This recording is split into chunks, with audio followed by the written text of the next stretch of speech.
In the next few minutes, you're going to learn 13 mental habits that Marcus Aurelius used to run an empire, bury 4 of his own children, survive a plague that killed a quarter of Rome, and still go to bed most nights at something close to peace. This isn't about becoming emotionless. It isn't about not caring. Picture this. It's the middle of the night, the empire is under siege on 3 fronts, and a 58-year-old man lights a lamp in his tent and writes himself a note just to remember who he wants to be tomorrow. That's where these 13 lessons actually come from, not a lecture hall, but a battlefield. And later, I'll show you exactly why most people who try to be stoic end up more numb, more disconnected and lonelier than before they started. If any of that sounds familiar, type candle in the comments right now and let's get into it. You already know the feeling. Your alarm goes off and before your feet hit the floor, your thumb is already on your phone. And in 4 seconds, you've absorbed a headline about a disaster, a stranger's opinion about a topic you didn't ask about, and a photo of someone's vacation that quietly ruins your morning. You get to work and a coworker takes credit for something you built. You bite your tongue because saying something feels like more trouble than it's worth, and you tell yourself you let it go. You don't let it go. You drive home replaying the conversation, writing the comeback you didn't say, for the 40th time, rehearsing a version of the confrontation that will never actually happen. At dinner, your kid asks you a question and you answer, but you're not really there. You're still in that meeting, still scrolling, still somewhere else, present in body only, and they can tell, even if they don't have the words for it yet. This is not a bad day. For a lot of people, this is every day.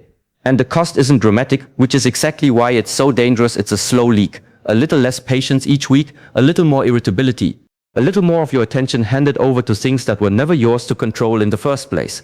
Seneca wrote about this almost 2,000 years ago, and it's uncomfortably specific. He said most of us guard our money, our house, our property like it's sacred, but we let anyone and anything walk off with our time as if we could just make more of it later. You wouldn't hand a stranger your wallet, but you'll hand a stranger your entire evening's mood over a comment you read for 8 seconds. And it compounds. It's not just one bad morning or one tense dinner, it's the version of you that shows up a year from now. A little more guarded, a little quicker to assume the worst, a little further from the person you actually wanted to be when you were 22 and had opinions about what kind of adult you'd become. Nobody sits you down and tells you this is happening. There's no dramatic breaking point, no single day where you can point and say that's when I started outsourcing my peace of mind to my inbox. It just quietly becomes the default setting until reacting feels like your personality instead of a habit you picked up somewhere along the way. That's the pattern we're breaking today. Here's the central idea, and everything else in this video branches out from it. Marcus Aurelius built his entire inner life around one single habit: separate what is yours to control from what isn't, and stop spending energy on the second category. That's it. That's the whole engine. It sounds almost too simple to matter, which is exactly why most people skim past it and go looking for something more complicated. Now here's what it doesn't mean. It doesn't mean not trying. It doesn't mean shrugging at injustice, staying silent when you should speak, or pretending you don't have feelings. Stoicism gets a bad reputation because people confuse controlling your judgments with suppressing your emotions, and those are opposites, not synonyms. We'll come back to that later, because it's the whole hinge this video swings on. What this idea opposes is the deeply modern, socially rewarded habit of outsourcing your peace of mind to things outside your skin, other people's opinions, algorithms, traffic, the news cycle, your boss's mood. Our culture rewards reactivity, it calls it passion, it calls it authenticity, it calls it keeping it real. It hands out applause for the fastest, loudest reaction, not the most accurate one. Marcus Aurelius would call it giving away the one thing you actually own, because that's really what's happening every time you let a stranger's opinion, a delayed flight, or a coworker's mood decide how your day goes. You're handing over the deed to the only property you were ever actually guaranteed, your own mind. Everything else, your body, your job, your reputation, even the people you love most, can be taken from you by circumstances that have nothing to do with your character. Your judgments can't. Not unless you hand them over voluntarily, which, if you're honest with yourself, is exactly what you've been doing. So let's build this piece by piece, starting with the most obvious version of the idea and working toward the one that will actually be uncomfortable to hear. The first lesson is the one everything else depends on. Most of your suffering doesn't come from what happens to you, it comes from what you decide it means. Picture a version of your morning where you spill coffee on your shirt right before a meeting. One version of you spirals: bad omen, bad day, everything's falling apart. Another version of you just changes the shirt. Same event. 2 completely different days, and the only variable that changed was the story you told yourself about it. Marcus wrote this to himself directly, that if you're distressed by something outside you, the pain isn't from the thing itself, but from your own estimate of it, and that estimate is something you have the power to erase right now at any time. Psychologists have a name for a version of this. It's close to what's called cognitive reappraisal, the well-documented finding that changing how you interpret an event changes your emotional response to it, even when the event itself doesn't change at all. The reframe here isn't nothing bad ever happens to you, some things really are bad, a diagnosis is bad, a betrayal is bad, and pretending otherwise isn't stoicism, it's denial wearing a toga. What Marcus is pointing at is narrower and far more useful. You've been treating your interpretations of smaller ambiguous events as if they were settled facts, when they're actually choices and choices, unlike facts, can be remade on the spot. So here's the action. The next time something minor derails you today, pause for 3 seconds and ask, is this actually bad or did I just decide it was? Don't answer it philosophically, just ask it and let the pause do the work. The second lesson builds directly on that, and it's about expectation instead of reaction. Marcus used to start his day, the actual emperor of Rome, by mentally rehearsing that he would meet ungrateful people, meddling people, liars, people who annoy him. Not because he was pessimistic, but because he refused to be ambushed by normal human behavior. Think about how differently you respond to rain when you check the forecast versus when you got caught in it wearing your good shoes. Same rain, completely different reaction. Most people walk into their day expecting cooperation, expecting fairness, expecting people to behave the way they'd like them to, and then they're shocked, actually shocked, when a coworker is short with them or a stranger cuts them off in traffic. That shock is optional. There's a concept in psychology called an expectation violation, the idea that a huge amount of our stress doesn't come from bad events themselves, but from the gap between what we expected and what actually happened. Marcus was closing that gap on purpose every single morning before it could ambush him. This isn't cynicism, and it isn't the same as expecting the worst from people forever. It's armor you put on for 10 minutes in the morning and then take off, not a permanent suit of distrust you wear into every relationship. Try this tonight or tomorrow morning. Spend 60 seconds imagining the friction you're likely to meet today, the slow driver, the short reply, the meeting that runs over, and forgive it in advance before it happens. You're not lowering your standards for people, you're just refusing to be surprised by ordinary human behavior. Now here's a question worth sitting with for a second. When was the last time something went wrong and your first feeling wasn't anger, but genuine surprise that it happened at all? That surprise is a signal. It means you've been quietly assuming the world owes you smooth days. The third lesson turns that expectation inward, toward the things you can't undo. This is the idea people usually call amor fati, the love of fate, though Marcus never used that exact phrase. That came later from Nietzsche borrowing the concept. What Marcus actually practiced was treating whatever happens, even the things he hated, as material to work with rather than a verdict to fight. Imagine two people getting laid off on the same day. One spends 6 months in a state of resentment, replaying the unfairness. The other treats it, almost immediately, as raw material, a strange gift of time and forced direction they didn't ask for but can still use. Same layoff, wildly different 6 months. Marcus wrote that a log thrown on a fire doesn't dim the flame, it feeds it. Obstacles get consumed and converted into fuel if you let them. This connects to something in modern psychology called cognitive flexibility, the capacity to shift how you're mentally framing a situation instead of getting locked into one rigid interpretation of it. People with higher cognitive flexibility recover from setbacks faster, not because the setback was smaller, but because their mental grip on it was looser. The reframe. Accepting what already happened is not the same as approving of it. You're not saying it was good. You're saying it's real, and only real things can be worked with. Action for today.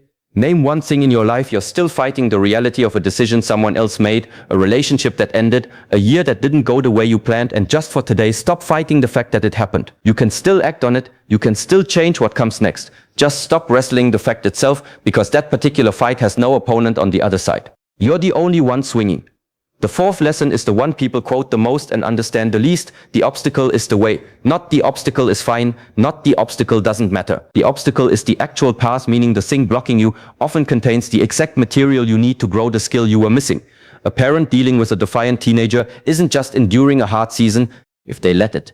That friction is literally teaching them patience and boundary setting they didn't have before. Marcus put it almost mechanically, what stands in the way becomes the way forward. This lines up with a well-established idea in psychology called post-traumatic growth, not the injury itself, which is obviously bad, but the documented pattern that a meaningful number of people who go through real adversity report developing genuine strength, clarity, or depth on the other side of it, specifically because of what the struggle forced them to build. The reframe here matters. This isn't everything happens for a reason in some mystical sense. It's everything that happens can be used for a reason, which is a very different, much more empowering claim. Action. Pick the obstacle currently annoying you most and write one sentence answering, what is this forcing me to get better at? Not what it's costing you, what it's building in you, whether you ask for the lesson or not. Here's the counterintuitive part, and it's worth slowing down for. Most self-help tells you to visualize success. Marcus did almost the opposite. He visualized loss. Not to be morbid, but on purpose as a tool. The fifth lesson is what's sometimes called the reserve clause, and it's one of the most practically useful ideas in the entire philosophy. Marcus trained himself to hold every plan with an unspoken asterisk. I will do this if nothing prevents me.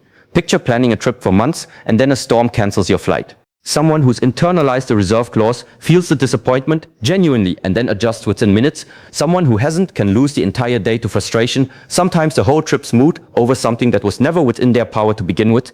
This isn't about expecting failure, it's about building in enough psychological slack that reality doesn't shatter you when it doesn't cooperate. There's a concept called an implementation intention in psychology, pre-deciding your response to obstacles before they happen, and people who plan this way handle disruption measurably better than people who only plan for the version where everything goes right. The reframe, flexibility isn't weakness or lack of commitment, it's actually what lets you commit fully, because you're not one disruption away from collapse. Action for today: attach a silent "if nothing prevents me" to your next plan, and notice if it changes how tightly you're gripping the outcome. You usually find you can still want something completely while holding it loosely enough that losing it doesn't take you down with it. The sixth lesson moves from your plans to your reputation, and this is where it starts to sting a little. What other people think of you is not your business.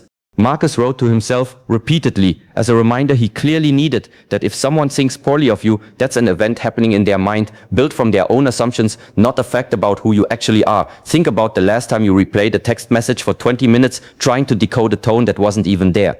That's not communication, that's you running a simulation of someone else's opinion and then suffering from a simulation you built yourself. There's a well-known concept for exactly this called the spotlight effect. Decades of research showing that people dramatically overestimate how much others notice and judge them, when in reality most people are far too absorbed in their own concerns to be building a detailed verdict about you. The reframe: you're not actually managing other people's opinions. You're managing your own anxious guesses about their opinions, and those aren't the same thing at all. Action: think of one person whose judgment you've been quietly performing for a parent, an old friend, someone who doesn't even think about you as often as you think they do, and today, do one small thing purely for yourself instead, with no audience in mind at all. The seventh lesson is the flip side of the sixth, and it's the halfway point of this whole video, so stay with me, because everything before this was about letting go, and everything after this is about what you build with the space that opens up. Stop managing your reputation and start actually managing your character. Marcus made a sharp distinction here. The opinion others form of you is outside your control, but the person you actually are, your honesty, your discipline, whether you kept your word today, that's entirely, completely yours. A lot of people spend enormous energy trying to look disciplined, look kind, look successful, while the actual underlying habit gets neglected because the performance is easier than the substance. This connects to a concept called self-concept clarity, how clearly and consistently you understand your own values, independent of outside validation. People with higher self-concept clarity report significantly less anxiety because they're not constantly outsourcing their sense of self to a crowd that never agrees on anything anyway. The reframe: you don't need to convince anyone you're a good person, you need to actually become one, in private where no one's grading you. Action: do one thing today that nobody will ever know about, purely because it's the right thing to do. Return the extra change, keep the promise you made to yourself even though breaking it costs nothing visible. Show up on time to something small. The point isn't the act, it's proving to yourself in private that your character doesn't need witnesses to hold up. If you've made it this far, you already think differently than most people watching this. Most viewers don't make it to the midpoint of a video like this one, and you did, which tells me you're not just here for entertainment. So do me one favor before we go further, hit like on this video. Not because I'm asking for the algorithm, because it genuinely helps this reach the next person scrolling past who needs to hear lesson 13 just as much as you did 5 minutes ago, which by the way is where that backfires for most people thread from the beginning of this video finally gets resolved. 6 more lessons to go, and they get sharper from here, not softer. It's coming. Let's keep building. The 8th lesson is where the clock starts to matter. Memento mori, remember you will die, sounds heavy, but Marcus used it as fuel, not fear. He reminded himself constantly that he could leave this life at any moment, and he used that fact to sharpen his priorities instead of numbing them. Think about how differently you'd spend today if you knew for certain that you had exactly 1 year left, not to panic, but to notice which of your current daily habits would suddenly look ridiculous. The endless scrolling, the grudge you're holding, the apology you've been putting off. Marcus wasn't being dramatic. He was using mortality as a filter for what actually deserves his attention. There's a concept called terror management theory in psychology, which looks at how awareness of mortality shapes behavior, and one consistent finding is that when people engage with mortality thoughtfully rather than avoiding them entirely, it often sharpens their values and pushes them toward what they'd call more meaningful choices, not less. The reframe: this isn't morbid. Avoiding the thought of death doesn't make you immortal, it just makes you asleep. Action.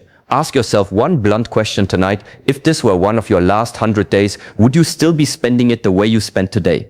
If the honest answer is no, that's not a reason to spiral. It's information, and information is the whole point of asking. The 9th lesson gets sharper still, and it's about anger, because anger is the emotion people most often mistake for strength. Marcus wrote that when someone wrongs you, their character is what's actually being revealed, not yours, and that getting angry back doesn't punish them, it just contaminates you with the exact quality you're mad at them for having. Think about a driver who cuts you off, and you spend the next 20 minutes narrating a furious monologue to an empty car. They don't know. They'll never know. You're the only one paying for that anger, and you're paying with your own mourning. This connects to a well-documented finding called affect labeling, and its cousin, emotional contagion. Anger tends to spread and escalate the longer you rehearse it internally, and simply naming the emotion accurately rather than feeding it a story measurably reduces its intensity. The reframe, staying calm when someone's rude to you, isn't letting them win. It's refusing to let their bad moment become your bad day too. Action. The next time you feel that first spike of anger today, name it out loud quietly, that's anger, before you decide what to do with it. Naming it creates just enough distance for you to respond instead of detonate. The 10th lesson pulls the camera back, literally. Marcus used what's now called the view from above, imagining himself from a great height, watching armies march, cities rise and fall, entire empires that once felt permanent, now reduced to a few paragraphs in a history book. He did this specifically when a problem felt enormous, because from high enough up, most urgent crises shrink to the size they actually are. Picture the fight you had with a friend that felt like the end of the world at the time. Now, from a year's distance, you can barely remember what it was about. Marcus was fast-forwarding to that distance on purpose, in real time, instead of waiting for years to pass. There's a concept called psychological distancing, and a large body of research shows that mentally stepping back from a stressful situation, imagining it as an observer instead of as the person inside it, measurably reduces the emotional intensity of that situation even seconds after you do it. The reframe, perspective isn't denial. The problem is still real, it's just correctly sized instead of inflated by how close your face is pressed against it. Action. Take whatever's stressing you most right now and describe it in one sentence as if you were a historian writing about it 100 years from now, with all the emotions stripped out and only the facts left standing. Here's a question worth sitting with. What's one thing currently eating your entire week that from 100 years away wouldn't even earn a sentence? The 11th lesson is where this stops being about managing your own mind and starts being about how you treat people who don't deserve it, which is the actual test. Marcus, running an empire full of people trying to flatter him, betray him, or use him, wrote repeatedly that you can meet dishonesty with honesty, cruelty with fairness, because your behavior is not a mirror you're required to hold up to theirs. Picture someone at work who's consistently petty toward you. The tempting move is to match their energy, be a little petty back, a little cold.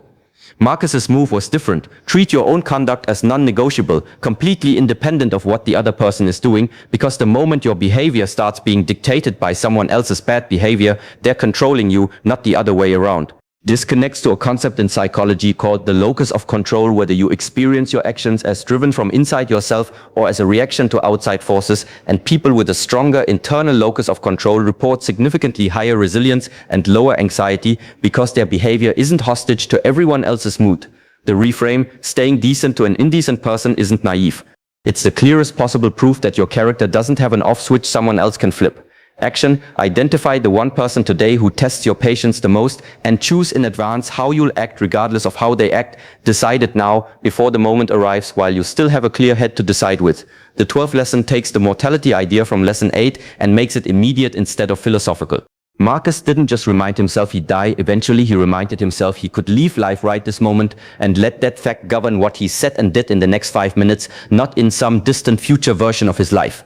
Imagine the last conversation you had with someone you love and treating it genuinely as if it might be the last one, not out of anxiety, but out of attention. Would you have rushed through it checking your phone? Marcus used this not to create fear, but to create presence, on the theory that most people live as if they have infinite conversations left, and that assumption is exactly what makes them careless with the ones they're actually having. There's a concept called temporal scarcity in psychology. When people perceive time as limited, they consistently report deeper, more meaningful engagement in the moments they do have, compared to when time feels unlimited and infinitely renewable, which is exactly the illusion most of us operate under until something forces us to stop. The reframe. This isn't about being scared of dying. It's about refusing to sleepwalk through conversations you'll only get to have a finite number of times. Action. In your next conversation today, put the phone away and actually be there as if it mattered, because it does, and because you don't actually know how many more of these particular conversations you get. And now, the 13th lesson, the sharpest one, the one that ties every single lesson before it together, and the one that finally resolves what I promised you at the very start of this video. Here's the paradox. Everything up to now might sound like Marcus Aurelius was building a wall: control your judgments, ignore what others think, detach from outcomes, stop reacting to insults, expect disappointment before it arrives. Stack all 13 of those on top of each other, and they start to look like a set of instructions for feeling less, for wanting less, for needing less from the people around you. If you stop listening there, you'd walk away thinking Stoicism means becoming a fortress, unbothered, unreachable, numb. A lot of people do stop there. They read a few quotes, decide Stoic means unbothered, and spend the next few years quietly congratulating themselves for not caring about things they've actually just stopped letting themselves feel. And that is exactly why most people who try to be stoic fail. They interpret all of this as an instruction to suppress their emotions, to stop feeling things so deeply, to armor up. So they go quiet, they stop crying at things that deserve tears, they stop getting excited about things that deserve excitement. And a few months in, they don't feel calm, they feel hollow, disconnected from their own life, more alone, not less. That's the backfire I mentioned in the first 30 seconds of this video. And here's the actual twist. Marcus Aurelius wasn't teaching emotional suppression. He wept. He grieved his children. He lost at least 8 of them, most as infants and children. One adult son he clearly adored. And there's no record of him pretending that didn't devastate him. What he controlled wasn't whether he felt something. It was whether his judgment about the event was accurate, and whether his response to that feeling served him or ruled him. Grief that tells you the truth, this loss matters, this person mattered, is completely different from grief that tells you a lie, like I'll never recover or the universe is against me. Marcus let himself have the first kind. He just refused to let the second kind move in and set up permanent residence. The paradox is this: the goal was never to feel less. It was to feel clearly, without the distortion of panic, ego, or resentment sitting on top of the actual emotion. The version of you that suppresses everything isn't stoic, he's just numb, and numbness has a cost, because you cannot selectively shut off pain without also shutting off joy, connection, and meaning right alongside it.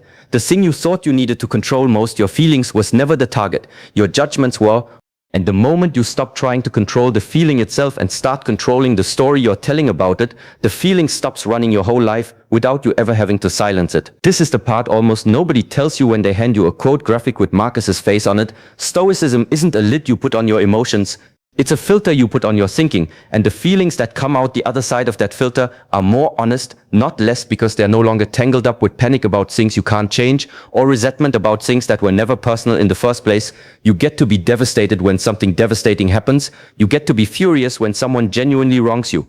The difference is that devastation doesn't metastasize into a permanent grievance, and fury doesn't get to make your decisions for you for the next 6 months. You feel the whole thing completely, and then you're still standing on solid ground underneath it, because the ground was never the feeling. The ground was always your judgment about what the feeling means and what you're going to do next. So here's who you become when you actually live this, all 13 lessons at once, not just quoted but lived. You wake up, and the first thing that happens to you, a delayed train, a rude email, a headline doesn't hijack your morning anymore. You notice the old spike of reaction, and you notice it pass because you've built the muscle that catches it. You go into a hard conversation and you're actually present for it, not performing calm, not rehearsing a comeback, just there. Someone criticizes you in a meeting and you feel the sting. You don't pretend you don't, but 10 minutes later, you're not still replaying it because you've stopped confusing their opinion with a verdict on your worth. You lose something you cared about and you grieve it fully without the extra layer of why me, because you accepted a long time ago that loss is part of the deal, not a personal betrayal. At the end of the day, you're tired in the good way, the way that comes from having actually shown up, not the way that comes from having spent your whole day managing other people's reactions to you. People start to notice something's different, even if they can't name it. You're the one in the room who doesn't get pulled into the drama, not because you're above it, but because you're simply not renting space to it anymore. Your friends start bringing you their hard decisions because you've stopped reacting to problems and started actually thinking through them. You forgive faster, not because you're a pushover, but because holding a grudge finally looks like what it always was: paying rent on a room you don't have to live in. You still get hurt, you still lose things, you still have days that go sideways from the first alarm. But you stop mistaking the bad day for a bad life, and that one distinction changes almost everything downstream of it. The chaos doesn't disappear, your commute is still slow, people are still unpredictable, the news is still loud, and it will stay loud because that was never going to change, and it was never actually your job to fix it. But none of it reaches the part of you that actually runs your life anymore. because that part of you finally belongs to you, fully, for what might be the first time since you were a kid who hadn't yet learned to flinch at the world. Here's your challenge, and it's specific, so write it down. For the next 7 days, every single morning, before you check your phone, ask yourself one question: what's actually mine to control today and what isn't? That's it. Not 13 habits at once, just that one question every morning for a week. Write it on a sticky note if you have to. Put it on your mirror, your lock screen, wherever you'll actually see it before the world gets its hands on you for the day. If Marcus Aurelius could run that question through his mind while burying his children and holding a crumbling empire together with candlelight and a notebook, you can run it while making coffee.